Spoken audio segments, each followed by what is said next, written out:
Olá, tudo bem? Quando nós pensamos, nessa atração gravitacional pela teoria da relatividade, que foi o afirmado por Einstein, a gente não vai fazer o cálculo, tá? Assim, as derivadas integrais e todos aqueles cálculos de Einstein no ensino médio. Então, a gente vai, ver a teoria, ver como é que se relacionam e a partir dessa relação a gente consegue já responder as questões, porque a questão não vai cobrar cálculo, tá? É basicamente assim, ó.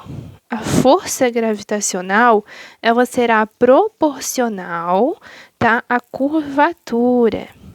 O que vai acontecer? A gente estuda lá, que Einstein definiu o que ele chama de espaço-tempo, que é como se fosse um tecido. Sabe o lençol?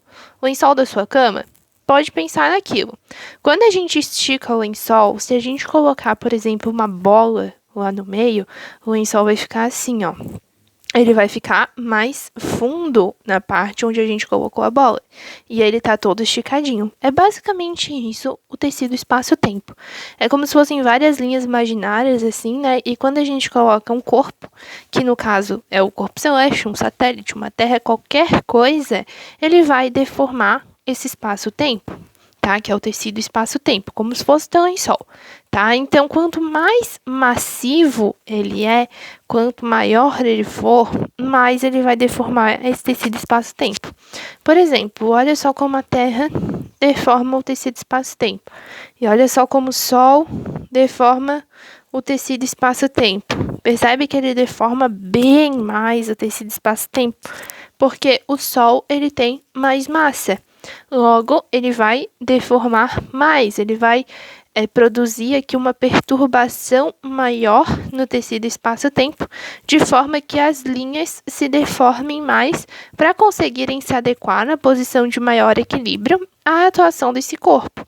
Então, aqui, ó, quando nós temos a Terra, nós vamos ter essas linhas aqui. Daí, a gente vai olhar a curvatura.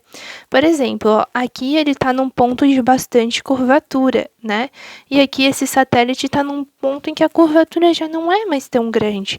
Então, a força desse satélite vai ser maior do que a força do satélite que está mais longe. E isso respeita, a lei de Newton, que fala que quanto maior a distância, menor a força. Isso considerando a relação das mesmas massas, né? Então, quando ele está aqui, ó, essa força gravitacional vai ser maior do que quando está aqui, porque a distância é menor. Então, quanto mais próximo da Terra, mais próximo do outro corpo, maior vai ser a curvatura que vai existir, maior vai ser a perturbação que vai ser gerada nesse espaço-tempo. Então, quanto mais perto, maior a curvatura e maior a força também. Então, a proporção que a gente estabelece é que quanto maior a curvatura, maior é a força. Por exemplo, aqui no Sol, ele exerce uma curvatura muito maior. Então, se a gente botasse aquele mesmo satélite aqui, a força seria extremamente maior. Por quê? Porque a curvatura é maior. Uma relação que é muito interessante, que ela não é explicada pela lei de Newton, ela é explicada apenas pela teoria da relatividade, que é a mais correta, digamos assim, é a do Mercúrio com a Terra. Porque o Mercúrio, ele está mais próximo do Sol, O Mercúrio ele é o primeiro planeta próximo ao Sol. Então, ele vai estar bem pertinho do Sol, onde esse espaço-tempo está sendo muito deformado. Veja que a curvatura aqui é muito grande perto do Sol, porque o Sol é o nosso corpo mais massivo que a gente tem, assim, relativamente, na nossa galáxia ali onde estão os planetas. Então, quando a gente desconsidera, a estrela de nêutron e todas as outras explosões, buracos negros que a gente tem, quando a gente vê só as órbitas dos planetas, o Sol é o mais massivo. Logo, ele vai ser o corpo que mais vai gerar essa perturbação. O Mercúrio, ele está mais pertinho, então ele está onde tem uma maior inclinação. E a Terra, ela está mais longe, nessa linha aqui, ó, onde tem uma menor inclinação. Então, a força gravitacional em relação ao Mercúrio aqui vai ser maior do que a força gravitacional da Terra. Força do Mercúrio é maior do que a força da Terra. Por quê? Por causa dessa distorção do espaço-tempo.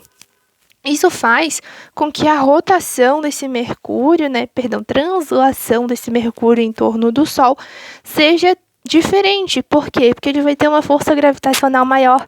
Ele sempre vai estar submetido a transformações aqui desse espaço-tempo, né, a perturbações muito maiores, fazendo com que a sua velocidade seja muito maior, que ele gire muito rápido.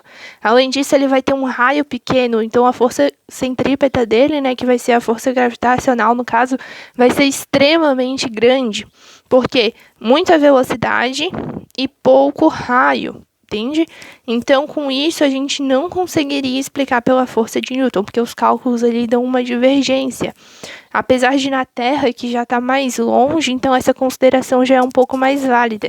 Mas, quando a gente vê, né, por essa relação aqui do espaço-tempo, como aqui é muito deformado, muito, muito, muito, muito mesmo, então a força gravitacional do Mercúrio vai ser muito grande, porque ele está numa região de muita deformação desse espaço-tempo. E a Terra, por outro lado, já está bem mais longe, né?